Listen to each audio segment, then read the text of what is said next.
Perek Aleph Mishna Hey. Now in the first 4 Mishnayos in the Perek, we've discussed the different categories of Avos HaTumos. In this Mishnah, we're going to discuss the different tumahs that emanate from a human, from a person. Meaning not that a person touched tumah, like he touched a mace. That's not going to be in this Mishnah. In this Mishnah, we're talking about the 10 shades of tumah that are able to emanate from a human. And again, I've highlighted the 10 levels for you, the 10 shades of tumah. Now before we start the Mishnah, we have to understand that there are 4 people that are so tameh, their shade of tumah is so dark, so to speak, that they're even chayiv a carbon to become tahar. We have the zav here.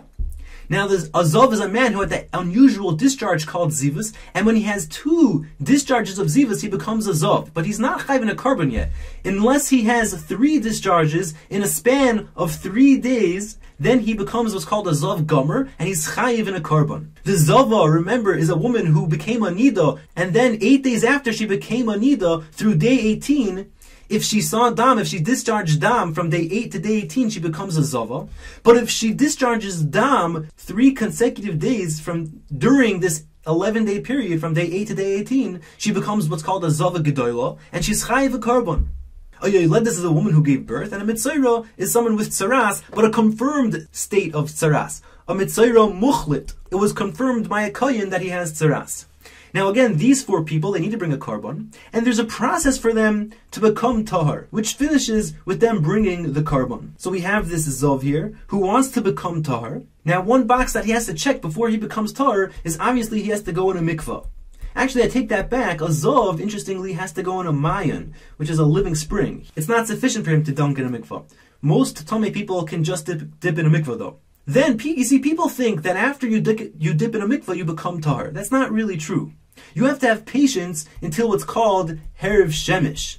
Herav Shemesh, which is when the sun goes down, where you become a little bit less tameh. And then if you need to bring your carbon, you have to wait till the next day to bring your carbon. Now each stage of your tahara process, you get a different title. So after you dunk in a mikvah or the mayan, you're called a tvul yoim, which simply means you've dunked in a mikvah and you're having patience until nightfall, until Herav Shemesh. After you wait until nightfall, until Tzeis HaKoichavim, you're what's called a mechusar kippurim.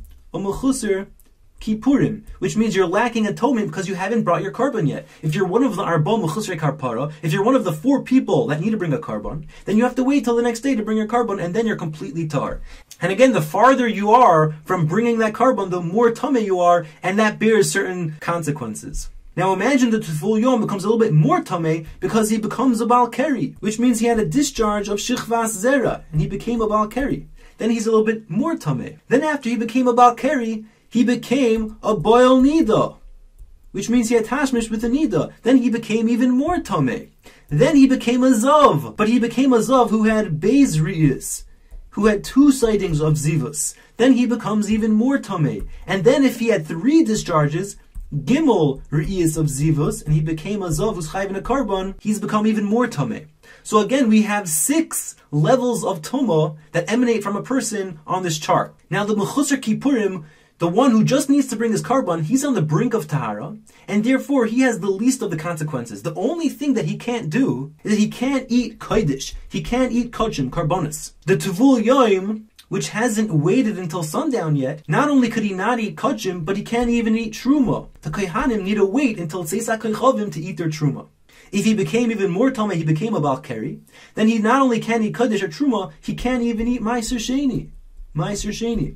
And if he became a boil nida after that, and he became more tameh, he now has the consequence that he's metameh his mishkav tachton, he's metameh his mishkavos, the items that are meant to bear his weight, as a rishon l'tumah, to the same degree of tumah as the elyon shel zav, which remember is a rishon l'tumah.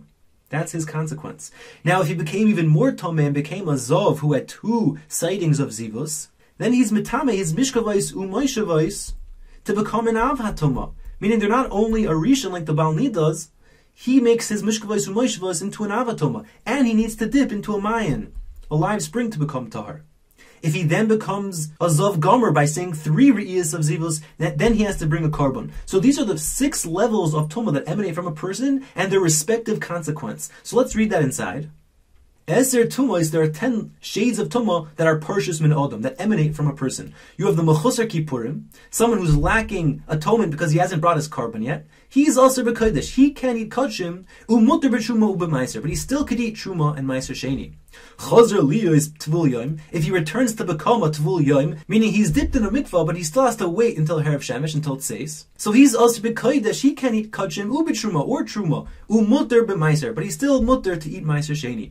Chazer liya is balkari. If he returns to become a balkari, someone who discharged shichva zero, then he's also b'shloshton. He can't eat kodesh truma or maiser sheni.